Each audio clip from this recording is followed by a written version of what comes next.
अस्सलाम वालेकुम। Welcome to my channel kick start mentoring. मैं हूं आप सब लोगों का इंस्ट्रक्टर उमामा।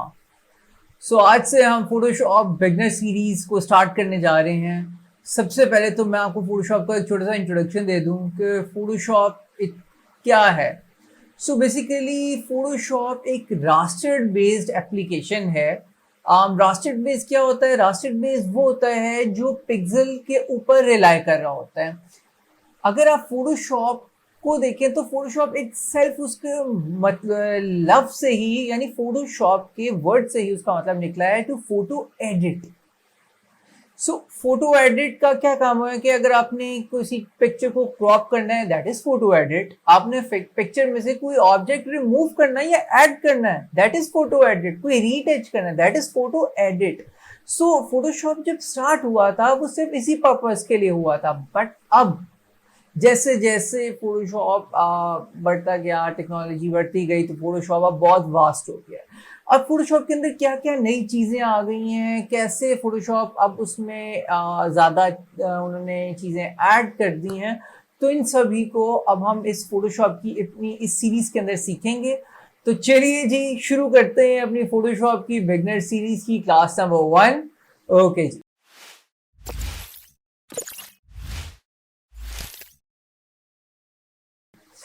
सबसे पहले अगर आप कोई भी एप्लीकेशन ओपन करें तो उसकी एक वेलकम स्क्रीन आपके सामने ओपन होती है। इसी तरह जब भी आप फोटोशॉप ओपन करेंगे तो आपके सामने उसकी एक वेलकम स्क्रीन ओपन होगी।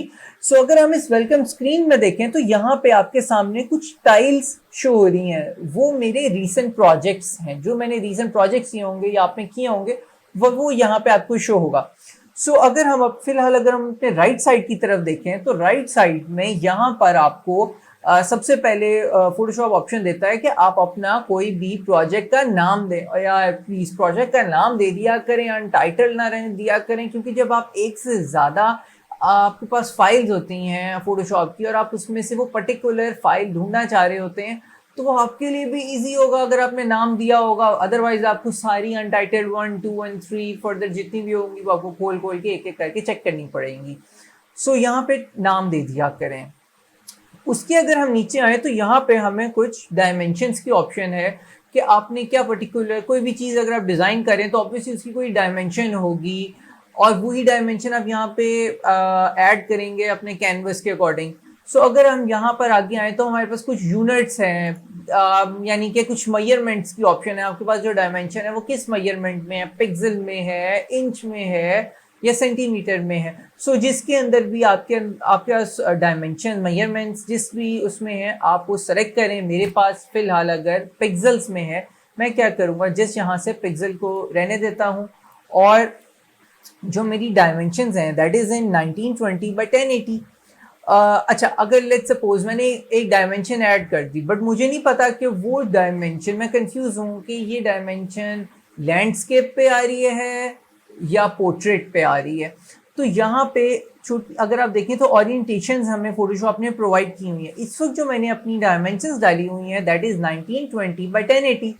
अब मुझे पता है कि मेरी जो डायमेंशन यानी कि जो मेरी विड्थ है विच इज़ 1920 और हाइट 1080 है, यानी कि हाइट से ज़्यादा है मेरी विड्थ, तो ऑब्वियसली वो लैंडस्केप होगा। बट मैं कहता हूँ कि नहीं, मुझे ये पोर्ट्रेट में चाहिए। मैं यानी वर्टिकल में चाहिए, तो मैं यहाँ से आके इसको सेलेक्ट करूँगा। तो अगर आप नोट करें उसने ऑटोमेटिकली जो दोनों डायमेंशंस हैं उसे चेंज कर दी, स्वैप कर दी, क्योंकि हमने इसको वर्टिकल कर दिया। अगर आपको इस तरह से करना हो तो आप ये भी यहाँ से भी सेलेक्ट कर सकते हैं। उसके अगर आगे आप आए तो यहाँ पे एक छोटा सा बॉक्स आपको मिलता है आर्ट बोर्ड्स का। आर्ट बोर्ड क्या है ये हम थोड़ा सा जब फर्दर आगे जाएंगे तो फिर मैं आपको आर्ट बोर्ड के बारे में बताऊंगा। फिलहाल हम आर्ट बोर्ड को नहीं देखते, हम अभी आगे चलते हैं।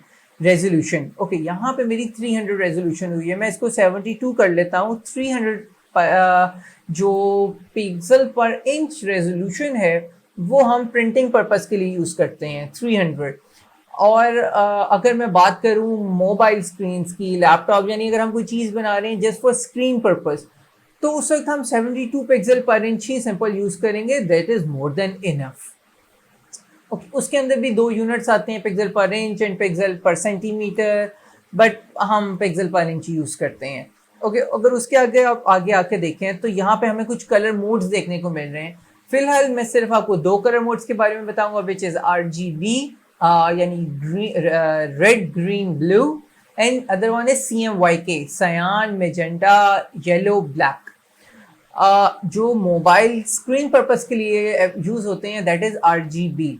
लेकिन अगर हम यहाँ पे देखें तो हमें फर्दर कुछ ज़्यादा सारे भी देखने को मिल रहे हैं, लेकिन फिलहाल हम सिर्फ इन्हीं दो पे रहेंगे, RGB और CMYK। बट राइट नाउ क्योंकि हमने अपना ऊपर जो पिक्सल्स पर इंच है वो एज अ मोबाइल पर्पस को माइंड में रखते किया है, तो इसीलिए हम 720t2 क्योंकि हम सेलेक्ट कर चुके हैं तो हम RGB कलर मोड पे ही रहेंगे। ओके, अगर हम उससे थोड़ा सा और आगे आए तो हमें कुछ कलर बिटरेट देखने को मिल रहे हैं। ये क्या है, फिलहाल इसको आप छोड़ दें। ओके, उसके आगे हमें कुछ बैकग्राउंड कंटेंट देता है। बैकग्राउंड कंटेंट यानी कि जो हमारा कैनवस का क्या कलर होना चाहिए।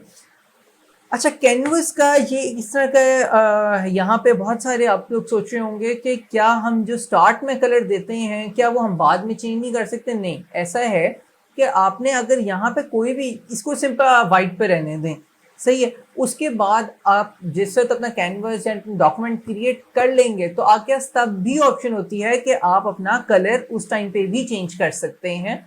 सो इसमें कोई घबराने वाली बात नहीं है। अगर हम फर्दर यहाँ पे आ जाएं अपने कुछ ऊपर जो हमारे पास ऑप्शंस हैं, सो बेसिकली ये ऑप्शंस हैं जो हमें फोटोशॉप प्रीसेट्स प्रोवाइड कर रहे हैं। सो लेट्स से अगर मैं यहाँ पे प्रिंट में चला जाऊँ तो आप यहाँ पे देखें प्रिंट में लेटर आ गया। ये हमें फोटोशॉप कुछ प्रीसेट प्रोवाइड कर रहा है ऑटोमेटिकली। अगर मुझे A4 चाहिए मैं A4 सेलेक्ट करूंगा और मैं ऑटोमेटिकली मेरे पास उसका डॉक्यूमेंट ओपन हो जाएगा और मैं गुड टू गो उसको एडिट कर सकता हूँ।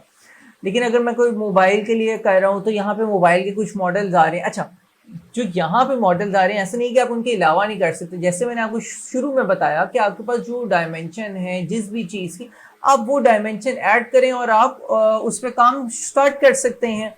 सो अगर आप कहते हैं कि लेट्स सपोज आप अच्छा, मैं अगर यहाँ पे सेव्ड में आऊँ तो यहाँ पे देखिए मेरे पास इंस्टाग्राम के नाम से एक शो हो रहा है। मुझे, मैं अगर लेट्स सपोज इंस्टाग्राम की पोस्ट बहुत ज़्यादा एडिट करता हूँ और मैं कहता हूँ कि जी मैं या कोई भी एक पर्टिकुलर डायमेंशन की पोस्ट रोज़ एडिट करता हूँ, तो मैं उसका करूँगा क्या, मैं उसका प्रीसेट सेव कर लूँगा। उसका फ़ायदा क्या होगा कि मैं जिस फोटोशॉप खोलूँगा, मैं जब सिंपली अपने सेव में आऊँगा, इसको सेलेक्ट करूँगा और यहाँ से क्रिएट करूँगा तो ऑटोमेटिकली जो मेरा प्रीसेट जो मैंने खुद बनाया होगा वो मेरे खुल जाएगा और मैं उसमें काम करना स्टार्ट कर दूँगा। सो अभी आपने देखा कि हमने अपना जो सेव में से इंस्टाग्राम को सेलेक्ट किया और क्रिएट कर दिया। ऑलराइट, लेकिन अगर आप यहाँ पे नोट करें तो बल्कि मैं काम करता हूँ कि मैं इसको बंद करता हूँ और डॉक्यूमेंट नया क्रिएट कर लेते हैं और हम डॉक्यूमेंट को नाम दे देते हैं फोटोशॉप क्लास 1। ओके, और मैंने यहाँ से इसको क्रिएट कर लिया। सो राइट नाउ अगर आप यहाँ पे नोट करें तो मेरे पास यहाँ पे मैंने उसको नाम दिया था फोटोशॉप क्लास 1। तो जो भी आप अपनी डॉक्यूमेंट को नाम देंगे सबसे पहले आपको यहाँ पे नाम शो होगा। उसके आगे ये जो आपको 66.7% शो कर रहा है दैट इज बेसिकली जूम, कि आपने कितने परसेंट जूम किया हुआ है फोटोशॉप, यानी अपने कैनवस पे आपने कितना जूम किया हुआ है। अगर मैं जूम इन करता जाऊँ तो सी वो यहाँ पे 100% कर देगा। अगर मैं जूम आउट करूँ, जितना कम करूँगा वो मुझे उतना बताता जाएगा क्योंकि इस वक्त आपके कैनवस पे इतना जूम है। आगे कलर मोड मैंने कौन सा रखा हुआ है, कितने बिट रेट रखा हुआ है, वो सब मुझे यहाँ पे शो करेगा। ओके, सो लेट्स सपोज मैं देखना चाहता हूँ कि मैंने एक फोटोशॉप की फाइल क्रिएट कर ली, बट मेरी डायमेंशंस क्या थी। तो जस्ट नीचे अगर आप यहाँ पे देखते हैं तो हमें यहाँ पे वो शो करता है। तो आप इसको क्लिक करके रखेंगे तो आपको आपकी विड्थ, आपको हाइट, आपने कौन सा कलर मोड लिया है, आपने क्या रेजोल्यूशन रखी थी, वो सारा कुछ आपको यहाँ पर शो करेगा। ये तो हो गई छोटी छोटी सी चीज़ें कि अगर आपने डॉक्यूमेंट क्रिएट कर दिया और उसके बाद भी आप उसकी चीज़ें देखना चाहते हैं तो वो किस तरह से देख सकते हैं। लेकिन लेट्स सपोज अगर आपने डॉक्यूमेंट क्रिएट कर दिया है और ये जैसा मेरे पास इस वक्त एक आ रहा है, यानी कि कह लें कि लेआउट जो आ रहा है आपके पास इस तरह से नहीं आ रहा। ओके, लेट्स सपोज मैं ये सारे को इस तरह से बंद कर देता हूँ, या यूँ आपसे निकल आया और आपके पास अब यहाँ पे कुछ भी नहीं आ रहा। आपने लेट्स सपोज ये भी निकल आया, यहाँ से ये भी आ गए। और आपके पास जितना लेआउट था वो सारा चेंज हो गया। तो घबराने की बात नहीं है, आपने जस्ट सिंपली करना क्या है, विंडोज में जाना है, वर्क स्पेस में, और रीसेट एसेंशियल्स, एंड बूम, सब कुछ वापस आ जाएगा। जो डिफाइंड था फोटोशॉप ने बनाया था वो ऑटोमेटिकली खुद ही से वापस आ जाएगा। सो इसके लिए आपको बिल्कुल घबराने की ज़रूरत नहीं है। सो फर्दर मैं यहाँ पे आपको थोड़ी सी चीज़ बता दूँ। अगर आप यहाँ पे मेरी लेफ्ट साइड पे देखें तो आपको कुछ टूल्स आ रहे होंगे। हो सकता है किसी को ये ऐसे ना शो हो रहे हो, इस तरह से शो हो रहे हो, तो कोई इसमें कोई ऐसी बात नहीं है, ये वही सारे टूल्स हैं। जस्ट वो ये है कि वो एक सिंगल लाइन में आ रहे थे, जबकि यहाँ पे थोड़े से वो डिवाइड होके आ रहे हैं। एंड डिवाइड से आई मीन के दो कॉलम्स के अंदर आ रहे हैं, पहले एक सिंगल में आते हैं, अब दो में आ रहे हैं। तो इसमें कोई ऐसी बात नहीं है। अच्छा, मैं आपको इसमें कोई थोड़ी सी फर्दर चीज़ें और बता दूं। अगर आप ऊपर देखें तो यहाँ पे आपको कुछ शो करता है auto select. Okay, auto select क्या है? लेट्स सपोज मैंने अपने कैनवस के अंदर कुछ शेप्स क्रिएट की हैं, 5 शेप्स क्रिएट की हैं, और जिससे मैं अपना माउस यानी अपना मूव टूल, जो मेरा नंबर 1 टूल है, मूव टूल बेसिकली यूज होता है किसी भी चीज़ को सेलेक्ट करने के लिए। मूव टूल यूज होता है। तो अगर मैंने 5 शेप्स क्रिएट की हैं और मैं शेप नंबर 1 को सेलेक्ट किया हुआ है, और मैं साथ ही कहता हूँ मुझे ओके शेप नंबर 3 को मूव करवाना है, तो अगर आपका ऑटो सेलेक्ट ऑन होगा तो आप ऑटोमेटिकली उस शेप पे सेलेक्ट करेंगे और आप उसको मूव करवा सकते हैं। लेकिन अगर आपका ऑटो सेलेक्ट बंद है तो आपको करना क्या पड़ेगा, जो आपका लेयर पैनल है उसमें से जाके शेप 3 को पहले उस लेयर को सेलेक्ट करवाएंगे, एंड देन उसके बाद जो है कहते हैं आप मूव करवा सकते हैं। सो बेसिकली ये डिफरेंस होता है अगर आपने ऑटो सेलेक्ट ऑन किया या ऑफ किया हुआ है। उसके आगे जो आपके पास ऑप्शन आती है लेयर्स, और लेयर्स के साथ ऑप्शन आती है ग्रुप की। सो ये इससे ये होता है कि अगर आपने सिंपल लेयर्स रखी हुई हैं तो आप जस्ट सिंपल सेलेक्ट करेंगे और आप उनको मूव करवा सकते हैं।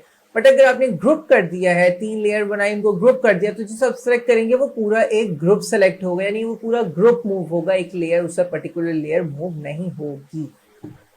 Okay, so further moving on, हमारे पास यहाँ पे कुछ और ऑप्शंस आते हैं, कुछ टूल्स हैं। आज जिस टूल को हम देखेंगे दैट इज मार्की टूल।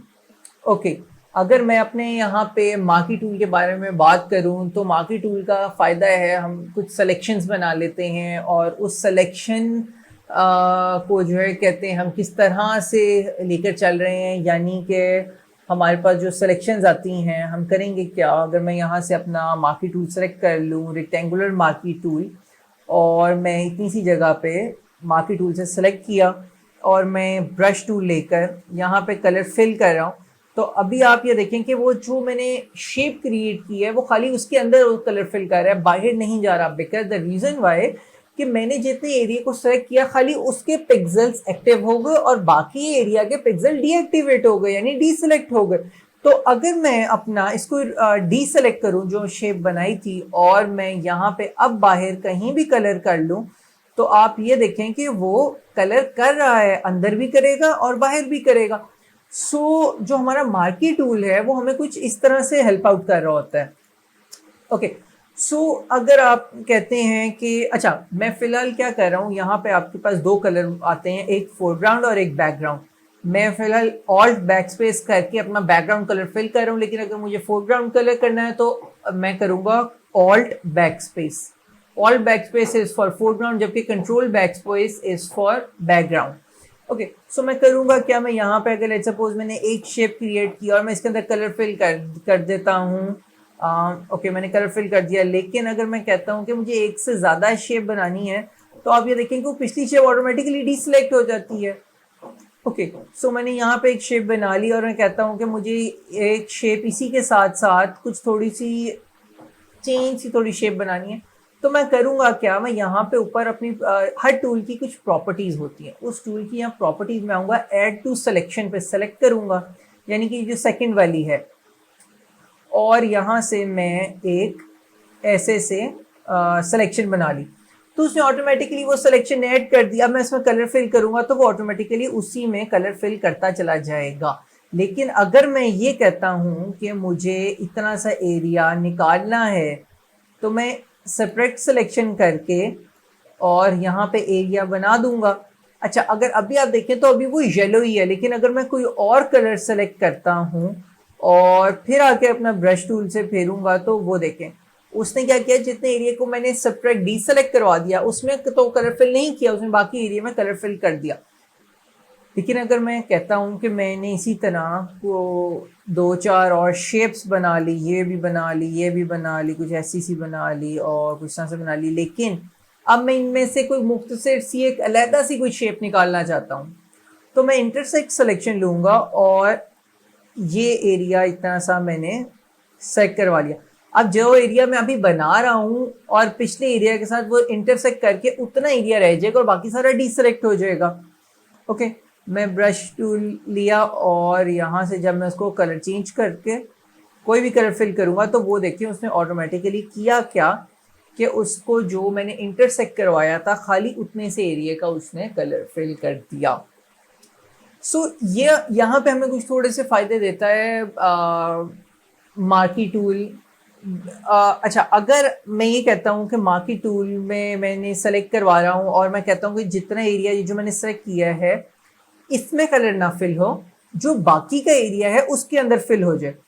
मैं करूँगा क्या, ओके मैं यहाँ से आता हूँ, ऐड टू सिलेक्शन लेता हूँ और मैं अपना जल्दी से ये जो इतना एरिया है इस सारे को सिलेक्ट कर लेता हूँ। सिलेक्शन के और भी बहुत सारे आसान टूल्स हैं, लेकिन अभी हम मार्की टूल के बारे में बात करेंगे। ओके, मैंने ये सिलेक्शन ले ली। अब अगर मैं ब्रश टूल लेता हूँ और तो आगे करूँगा तो वो इनके अंदर ही कलर फिल करेगा, जबकि मैं कह रहा था कि इससे बाहर हो, ये सेलेक्ट रहे लेकिन इससे बाहर कलर फिल हो, यानी इन्वर्स हो जाए।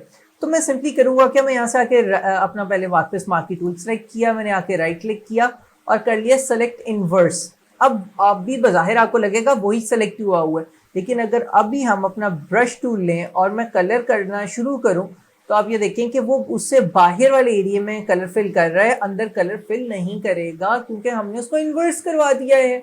तो ये फ़ायदा होता है इन्वर्स करवाने का। अच्छा, अब मैं एक चीज़ और करके आपको दिखाता हूँ कि सपोज मैं जाता हूँ इलेप्टिकल मार्की टूल पे। फ़र्क क्या है कि ये सर्कल है, सर्कल और ओवल बनाता है, वो स्क्वायर और इस तरह से शेप्स बनाता है। और मैं कहता हूँ कि ओके मुझे यहाँ पे थोड़ा सा फेदर दे देते हैं अपने इसको, यानी कि कोई 10 पिक्सल्स का फेदर दे देते हैं और यहाँ से मैं इस पर एक सर्कल क्रिएट कर लेता हूँ। ओके, मैंने सर्कल बना लिया और सर्कल के अंदर कलर फिल करता हूँ मैं जी, क्या करें, येलो कर देते हैं, येलो। ओके येलो, हाँ ओके येलो कलर फिल कर देते हैं। तो अब अगर आप ये देखिएगा तो या वाइट कलर फिल करता हूँ। ओके अब अगर अभी आप एक चीज़ नोट करें तो आपने देखा कि वो उस सर्कल से बाहर आ रहा है क्योंकि मैंने थोड़ा सा फेदर दिया हुआ है। अब वो फेदर से उसका फ़ायदा क्या हुआ कि जो बाहर का एरिया है उसके साथ वो कलर थोड़ा थोड़ा मर्ज करता हुआ बाहर आ रहा है। अगर मैं एक और यहाँ पे बनाता हूँ और मैं इस वक्त इसको 0 पिक्सल कर दिया, मैंने यहाँ पर बनाया और अब इसमें वाइट कलर फिल करूँगा तो आप ये देखें कि उसने किया क्या कि यहाँ पे वो बहुत हार्ड एजेस के साथ फिल हो रहा है, जबकि यहाँ पे थोड़ा सा मर्ज करता हुआ और हल्का हल्का उतने पिक्सल्स को मर्ज करता हुआ बाहर की तरफ आ रहा है। और यही काम अगर आप लेट सपोज एक आपने बना लिया लेकिन आपको बाद में ख्याल आया कि ओके नहीं मुझे तो इसको फेदर देना था क्योंकि मुझे मर्ज करवाना था। आप करेंगे क्या, आपको सिंपली राइट क्लिक करना है, फेदर पे जाना है और यहाँ से इसको फेदर दे दिया मैंने 10 पिक्सल्स का। और अब जिस वक्त आप आके इसको करेंगे तो अगर आप यहाँ पे देखें तो वो उसने हल्का हल्का बाहर को मर्ज करवा दिया है, बजाय इसके कि वो हार्ड एजेस रखता। हमने तो पहले उसको हार्ड एज के तौर पे बनाया था लेकिन बाद में उसको फेदर दिया। तो ये टूल्स बेसिकली कुछ इस तरह से अप्लाई होता है। उम्मीद करता हूँ कि आपने आज की इस मार्की टूल की और यानी कि स्टार्टिंग से और अब तक मार्की टूल तक आपने उम्मीद करता हूँ कुछ सीखा होगा। अगर आपको मेरी वीडियो पसंद आई और आपने से कुछ सीखा है तो मेरी इस वीडियो को लाइक करें। अगर आपने मेरे चैनल को अभी तक सब्सक्राइब नहीं किया सब्सक्राइब करें, बेल आइकन को जरूर प्रेस करें ताकि आपको जब भी मैं कोई लेटेस्ट वीडियो अपलोड करूं तो उसकी आपको सबसे पहले नोटिफिकेशन मिल सके। और तब तक के लिए मुझे इजाज़त दीजिए। Thank you.